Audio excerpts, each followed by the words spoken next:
Hey everyone, welcome back to the channel. In today's video, I will walk you through Odoo field service and I'm going to show you how to manage your tasks, scheduling and reporting step by step. So make sure that you watch this video till the very end so that you don't miss any of the important details. Now, if you don't have an Odoo account yet, you can just use my affiliate link in the description. I will get a small commission at no extra cost to you, and you might also get some rewards or discounts depending on the latest offer. So, without further delay, let's get straight into it. First of all, when you click on the link that is given in the description, it is going to redirect you here on the official website of odoo.com. Over here, you will see the prompt that says all your business on one platform. So what this means is that when you just scroll down a bit, you are going to see a bunch of different applications over here. So these are basically the features that Odoo provides. You will notice that field services is one of the features among these. So we want to use their field service feature. So my focus would be on this particular feature only. So if I talk about Odoo field service, so as I've told you earlier, it is a part of Odoo suite that is designed for businesses that send the staff out to the client's locations. It helps you assign the jobs, track the progress, manage the time, and generate the invoices directly from the tasks. Think of it as a control center for field worker, everything in one place. So here when you click on the option of field service option, you will be landed here on this page where click on the option of get started now, then provide some of your details like your email address, your phone number, then your name and bunch of other things. Then you will be basically get access to the Odoo field service. Now before getting the Odoo field service, you may need to click on it again and you may need to activate it first with the help of your email address. So make sure that you do it first in order to get the best of this particular feature.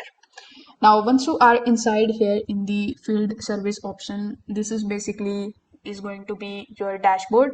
So the dashboard is going to give you a quick look at your work. Like here you are going to see all of your pending tasks, your schedules and any kind of alerts like deadlines or any overdue jobs. The calendar view here is especially useful because it shows your team's workload for the day, for the week, or for the month. This makes it very easy to plan ahead and balance the assignments.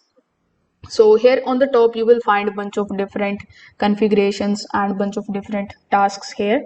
So the first tab is of my tasks. When you click on the option of my tasks, you will be able to add the tasks and maps. So here each of the employee can see only their assigned jobs with deadlines, with the client names and priority levels. So let me show you how you can add a task. When you click on the option of new right next to the my task option, you need to give your employees a task. So here you can write anything based on the task that you want to give. After that, you need to give the name of your customer. Then you can add the assignees, plan the date, then you can add any location. You can set the priority for this task. You can add any tags if you want to. Then if you have any special instructions, you can add them here in the description. Furthermore, you can add timesheets and subtasks over here.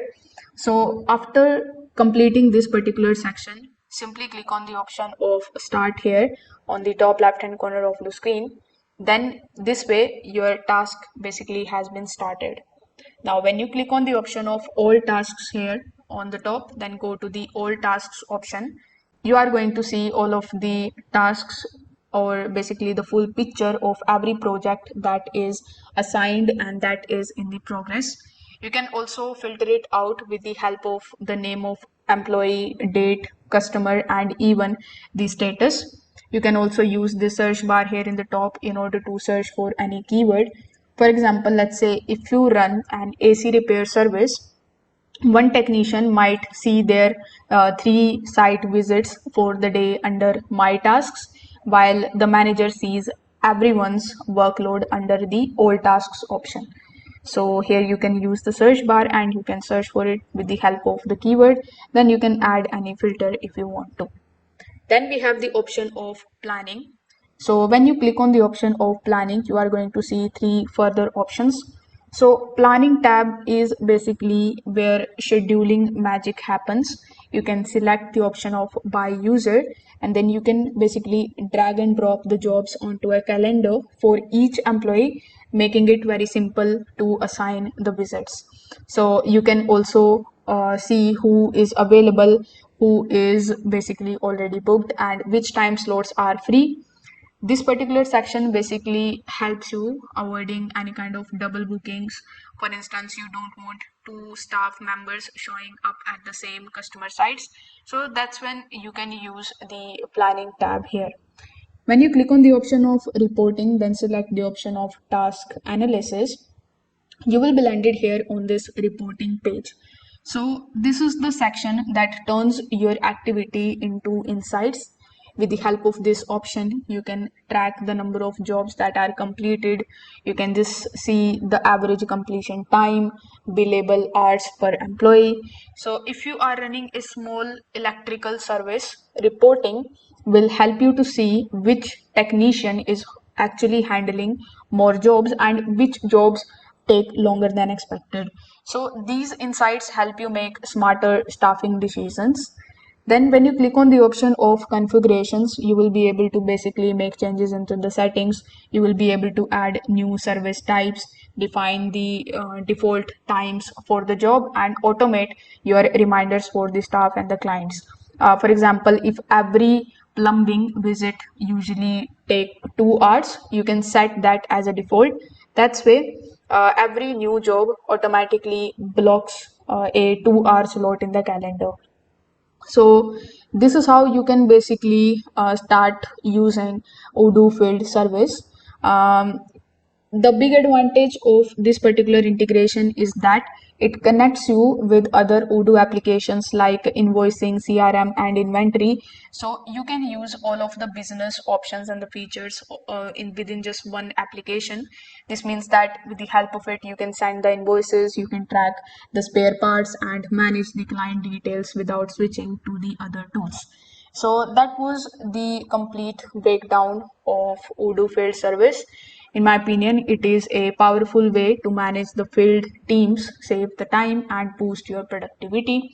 If this video helped you out, don't forget to like this video and subscribe to the channel. If you have any questions, you can just ask me in the comment section below. Don't forget to hit that notification bell too so that you don't miss any of our future tutorials. Thanks for watching, and I will see you in the next one.